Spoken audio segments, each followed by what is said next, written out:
मुझे काफ़ी वक़्त हो गया है ये प्लान करते हुए कि कंटेंट क्रिएशन के लिए पूरा दिन निकल जाता है और हो नहीं पाती है क्योंकि माइंडसेट प्रिपेयर नहीं हो पाता है और तरह-तरह की सिचुएशंस रास्ते में आ जाती है। जब भी आप काम करने का सोचते हो, तो कुछ ना कुछ ऐसा इम्पोर्टेंट बीच में आ ही जाता है, जिसे एक्सक्यूज़ की तरह यूज़ करके काम को टाला जा सके।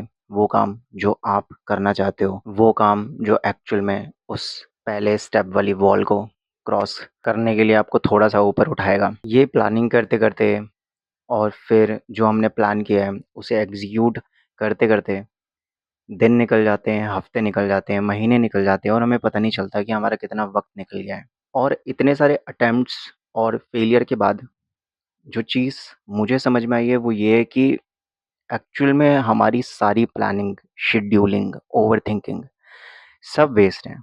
हमें ये सब करने की असल में कोई ज़रूरत ही नहीं है।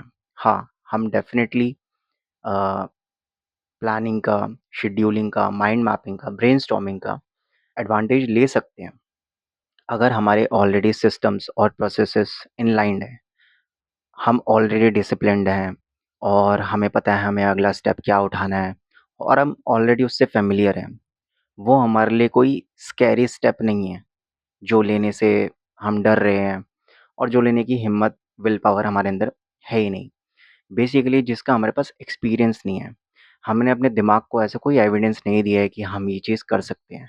तो दिमाग को अभी तक यही लगता है कि आप वो नहीं कर सकते हैं। इंस्टेड हम ये कर सकते हैं, जो चीज़ बहुत ज़्यादा मुश्किल है करना और यही रीज़न है कि लोग नहीं कर पाते और वो क्विट करते रहते हैं और वो हार मान जाते हैं और जितनी बार वो ये करते हैं उन्हें ये यकीन होता जाता है कि वो नहीं कर सकते और इवेंचुअली वो लाइफ में कुछ नहीं कर सकते और अपने कंफर्ट ज़ोन से कभी बाहर नहीं निकल पाते। कंफर्ट ज़ोन में आप कभी रह नहीं सकते।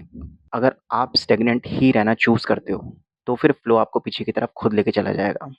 लेकिन आगे की तरफ चलने के लिए आपको हमेशा पुश करना पड़ेगा। हम बात कर रहे हैं पुश की यानी परसिवरेंस की। यही है उस सवाल का जवाब। Instead of planning things, overthinking on those plans, thinking negative कि हो पाएगा या नहीं हो पाएगा, यू नो आप दुनिया भर का ज़ोर लगा लो, जिस मोमेंट पे आप प्लान करोगे आपका माइंडसेट पॉज़िटिव होगा, पर जब एग्ज़ीक्यूशन की बात आएगी तब वो ऑटोमैटिकली नेगेटिव हो जाएगा। 50 तरीके की चीज़ें आके आपको रोक लेगी जैसे कि हमेशा से होता आया है।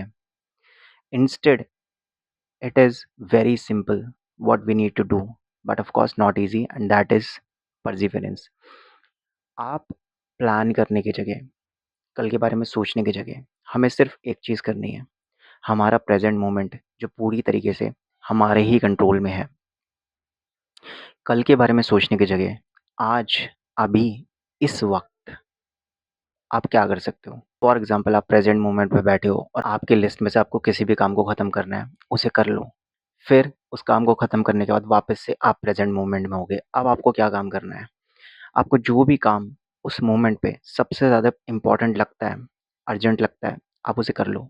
ऐसा करने के बाद आपको समझ में आ जाएगा कि कौन-सा काम कितना इम्पोर्टेंट है।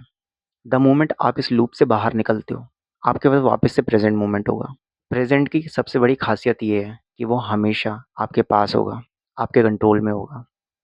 अब वो प्रेज़ेंट मोमेंट आएगा जब आपको पता है कि कोई भी काम इतना इम्पोर्टेंट, इतना अर्जेंट नहीं है, जितना आपके लिए ये करना है। जैसे आज का एग्ज़ाम्पल ले लेते हैं। मेरा प्लान कुछ और था, आज मुझे कहीं पे जाना था, पर आज राम जी मेहरबान हैं, तो वो काम नहीं हो पा रहा है। अब मेरा माइंडसेट प्रिपेयर्ड था कि पहले मैं वो करके आऊँगा, उसके बाद फिर मैं अपने बाकी इम्पोर्टेंट टास्क देखूँगा जैसे कि ट्रेडिंग एंड कंटेंट क्रिएशन, पर अब वो नहीं हो पाया। अब मेरा माइंडसेट डिस्ट्रॉय हो गया, मेरे प्लान्स ख़राब हो गए। मेरा एक्सपीरियंस मुझे ये कह रहा है कि मैं वापस से अब नया माइंडसेट बनाऊँ काम करने को लेकर। पर जब तक मैं वो माइंडसेट बनाऊँगा तब तक ये प्रेज़ेंट मोमेंट निकल जाएगा और फिर कुछ और काम बीच में आ जाएगा। यू नो हमारी प्रोग्रेस की तरफ यही सब चीज़ें हमें हमेशा रोकती रहती हैं। इंस्टेड जो काम किया जा सकता है, जो मैं अभी कर रहा हूँ, ये वीडियो कैसे बन पा रहा है?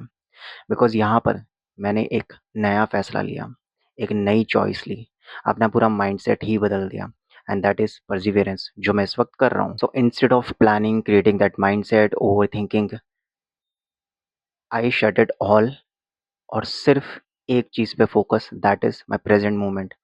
इस प्रेज़ेंट मोमेंट पे मैं अपनी ट्रेडिंग पर फ़ोकस कर सकता हूँ, जो मैंने अभी इससे जस्ट पहले किया, जहाँ से मुझे ये आइडिया आया। दूसरी चीज़ मैं कंटेंट क्रिएट कर सकता हूँ बिकॉज़ जैसे ही मैंने इस आइडिया को इम्प्लीमेंट किया और मुझे उससे पॉज़िटिव रिज़ल्ट मिला, दैट इज़ मेरी आज की ट्रेडिंग एनालिसिस, मेरी टॉप डाउन एनालिसिस सब कुछ कंप्लीट हो चुकी है। फिलहाल मैं बैठकर कंटेंट बना पा रहा हूँ।